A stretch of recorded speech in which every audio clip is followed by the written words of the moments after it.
souvent le gel bleu, souvent c'est en concours ou pour sauter à la maison. Pas trop souvent non plus parce que ça peut irriter certains chevaux au niveau du garrot.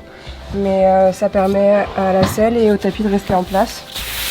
Donc là j'utilise bien la forme du tapis pour poser au niveau du garrot et les passants de la sangle pour poser au niveau du passage de sangle. Une fois que mon tapis est bien posé avec l'anti-glisse, il bouge plus. Pour le concours, je mets un deuxième anti-glisse entre le tapis et l'amortisseur pour que l'ensemble ne bouge pas. Une fois que mon cheval est scellé, tout est à sa place et il n'y a aucun risque que ça bouge.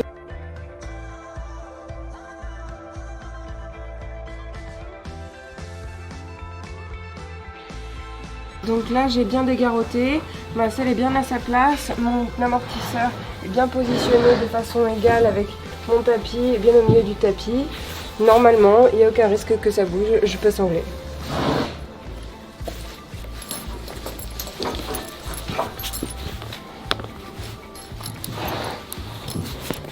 J'utilise souvent le premier passant dans le passant du tapis et le deuxième par-dessus, histoire que ça bloque le tapis une fois que je suis bien sanglée.